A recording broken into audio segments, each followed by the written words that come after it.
Fala Quinto, tudo bem com vocês? Hoje nós vamos dar continuidade ao nosso tema de jogos de tabuleiro em relação aos RPGs, tá? Mais especificamente, daremos mais atenção ao RPG de mesa, tá? Mas antes disso eu precisava dar um recado para vocês. Eu tô percebendo na plataforma, tô percebendo no Teams, tá? Que algumas atividades para o quinto ano não estão tendo muita adesão. Então, o que eu tô querendo dizer? Que não é muita gente do quinto ano que, pelo menos na minha disciplina, que eu tô percebendo, que tá lá fazendo as atividades, registrando, me mandando as coisas. Então, vamos mobilizar o pessoal, tá? As aulas estão acontecendo da mesma maneira, as aulas estão acontecendo pela plataforma, pelo Teams, pela conexão digital, tá? Então, vamos ficar atento com isso, tá? Vamos avisar o pessoal e quem não tiver aí na pegada, vamos agitar essa galera pra gente continuar com as nossas aulas do mesmo jeito que a gente continuava na escola, tá certo? Então, hoje nós vamos trazer, ou melhor, eu vou trazer uma entrevista com um cara muito gente boa, chamado Tadeu. E o que faz o Tadeu? O Tadeu ele joga RPG. Ele joga RPG de mesa, né? Mas ele também joga outros tipos de RPG, que são outras coisas que nós poderíamos até conversar. Porém, nosso foco maior agora, pelo menos nesse momento, são os jogos de tabuleiro. Então hoje nós vamos fazer uma entrevista com o Tadeu. Eu separei algumas perguntas que eu vou fazer para ele e ele vai responder em formato de áudio. Então, eu vou fazer algumas perguntas e ele responde. E aí vocês prestam bastante atenção no que ele está falando, porque esse conteúdo está muito bacana. Beleza? Então, a primeira questão, primeiro, bom dia, boa tarde, boa noite, né? Depende de quem estiver assistindo, ao Tadeu, tá? Ele vai se apresentar aí pra gente e vai falar um pouquinho sobre os jogos de tabuleiro de RPG a partir daquilo que a gente está perguntando. Então, a primeira questão pro Tadeu é a seguinte: o que é um RPG de mesa? Tadeu, fala aí pra gente. RPG de mesa é um tipo de jogo onde um grupo de pessoas se junta para criarem juntos uma história. A ideia desse jogo é criar uma história. Como elas fazem isso? Falando o que seus personagens fariam. Um RPG de mesa funciona desse jeito. Que bacana, hein? Olha aí, tá vendo como é que vai ser a disposição do vídeo? Como é que o vídeo vai estar? Então nós vamos fazer uma pergunta e o Tadeu responde em áudio, tá? Então, segunda pergunta. Quantas pessoas podem jogar? E eu posso jogar sozinho um jogo de RPG? É difícil falar quantas pessoas podem jogar um RPG de mesa. Geralmente são mais ou menos umas 5 pessoas. Mas existem jogos para menos ou para mais pessoas. Existem jogos de RPG de mesa que foram feitos já para mais de 100 pessoas. Ao mesmo tempo, existem RPGs de mesa feitos para se jogar sozinho. É uma possibilidade aí de jogo. Não é muito comum. Geralmente, o número mínimo de pessoas são 2 ou 3, mas existem jogos solo também. Terceira pergunta. Onde você joga ou onde já jogou? Eu já joguei RPG em vários lugares. Já joguei em alguns eventos, por exemplo, aqui em Sorocaba, os eventos que a Arts organizo, Anime Arts, Game Arts. Tem uma galera ali que propõe jogos, eu já fiz parte dessa galera que propõe jogos para outras pessoas. Existem eventos só para RPG de mesa, então eventos são uma opção. Outra são lojas especializadas, né? Lojas que vendem jogos de RPG, jogos de card, jogos de tabuleiro. Geralmente tem um espaço ali para os jogadores se reunirem. Então já joguei em eventos, em lojas. Na minha casa, na casa de amigos, é bem comum reunir um grupo de amigos para jogar RPG. E em alguns lugares públicos. Eu, particularmente, nunca joguei, mas tem uma galera que tradicionalmente sempre jogou nas mesas ali da área de alimentação do Extra. É um lugar bem comum para jogador de RPG. Eu já joguei bastante no Sesc. sempre usei ali o espaço da comedoria do Sesc para jogar também. Então, o mais importante é ter um lugar. eh, com alguma. Ah, já joguei na escola também. Joguei bastante na escola. Então, o mais importante é ter um lugar com alguma tranquilidade, né? Para que as pessoas se ouçam, para não ter muita interrupção. E é isso, qualquer lugar é um possível lugar para se jogar RPG. Hoje em dia eu não jogo mais tanto por dois motivos. Primeiro, porque a gente está em quarentena, né? Não pode se reunir fisicamente. E eu gosto muito do jogo físico, já falo sobre opções sobre isso. E porque eu tô com uma nenê pequena, daí fica difícil organizar tempo com a turma.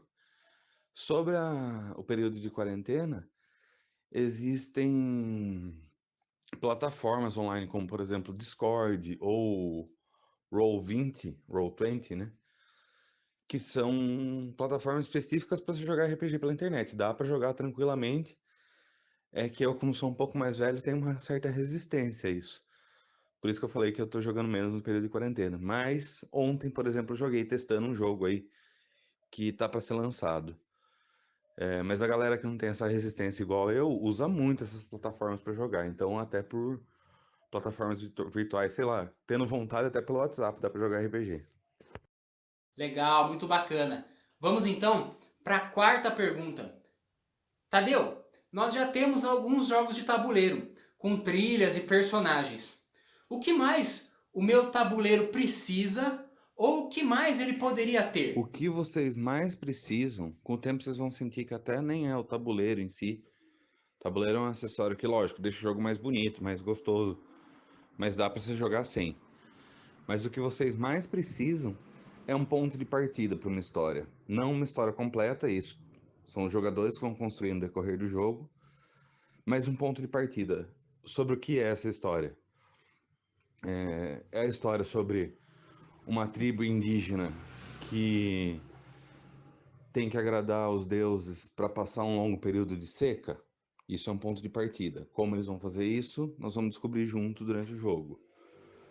É um vilarejo que é atacado por uma maldição de zumbis e eles precisam sobreviver. Isso é um ponto de partida de história.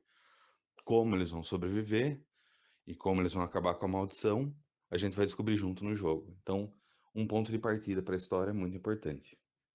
Legal, então a gente já vai chegando no final da nossa entrevista. São poucas questões, poucas perguntas, mas eu separei uma pergunta bônus agora para você, Tadeu. Essa eu quero ver.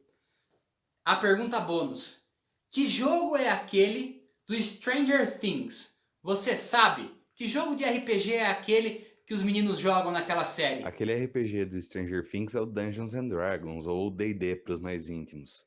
Conheço, sim. Já joguei muito, ainda jogo um pouco hoje. Foi um dos primeiros RPGs que eu tive contato. Me apaixonei. Mas hoje tem RPGs que me agradam mais do que o Dungeons and Dragons. Não só pelo tema, pela estrutura do jogo, mas também pelo preço, né? Dungeons and Dragons é bem salgadinho. E acho que pra galera que tá conhecendo RPG, começar com um jogo que você tem que comprar 3 livros de mais de R$ 100 cada um, acho que não é um bom começo. Tem RPGs, no mínimo, tão bons quanto, com preço bem mais acessível. Então, gosto de Dungeons and Dragons, tem um lugar no meu coração por todas as histórias que eu já vivi jogando esse jogo. Mas eu acho que Dungeons and Dragons não é mais sinônimo de RPG faz tempo. Existem outros jogos que agradam no mínimo tanto as pessoas quanto. Savage Worlds é um jogo muito mais simples que Dungeons and Dragons. Você não tem que ler, sei lá, umas 1000 páginas para entender como funciona o jogo. É um jogo que o livro é mais curto, é mais conciso, então é mais fácil de entender. A jogabilidade é no mínimo tão legal quanto Dungeons and Dragons, sem contar que as opções são muito mais amplas. Dungeon World é um RPG que puxa bem o espírito do D&D, só que também de uma maneira bem mais simples de ser aprendida. Esses são dois jogos que a temática é muito parecida. Embora Savage Worlds possa ter várias temáticas diferentes. Eu gosto muito de Shadowrun, o cenário me encanta. Shadowrun é um jogo que se passa no futuro, mas é um futuro onde a magia voltou para o mundo. Então acho legal essa fantasia medieval no futuro. É um cenário que me encanta. Tenho toda uma história com Lobisomem Apocalipse também, que é um jogo que eu gosto muito. E nos últimos anos eu tenho gostado muito de RPG independente. São produções menores no sentido de tamanho mesmo, físico, e de ambição. Não é um jogo que se pretende ser jogado durante anos, não. É um jogo com uma ideia específica para você jogar hoje e numa outra oportunidade você joga outro jogo. Então é o que eu mais tenho acompanhado ultimamente, são os RPGs independentes. É isso aí. Obrigado, Tadeu. Obrigado pelas suas respostas, pela entrevista que você concedeu aqui pra gente. O Tadeu vai continuar com a gente aí e, por enquanto, eu quero que vocês pensem em questões que ficaram para vocês, coisas que vocês não entenderam, algumas coisas que vocês gostariam de perguntar para o Tadeu e eu não perguntei, tá? O Tadeu vai estar disponível ainda para nós fazermos outras entrevistas, outros vídeos, e aí os assuntos vão ficando mais legais ainda à medida que nós vamos produzindo também o nosso próprio jogo de RPG. Ou melhor, que vocês vão produzindo o próprio jogo de RPG de vocês na casa de vocês. Beleza? Então, ó, atente-se ao Teams, ao e-mail, ao Conexão Digital, tá? Que as atividades estão acontecendo, as atividades estão rolando. Quem não estiver participando, dá um gás nesse pessoal aí pra gente continuar essas atividades e continuar nossas aulas de uma maneira mais legal ainda. Beleza? Até a próxima então!